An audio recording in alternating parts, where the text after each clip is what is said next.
mööda metsa tal külvan.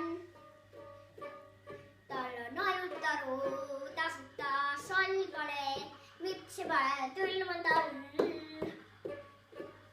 Tal on tulm, tal pole jommet midagi, mida inimestel ta on.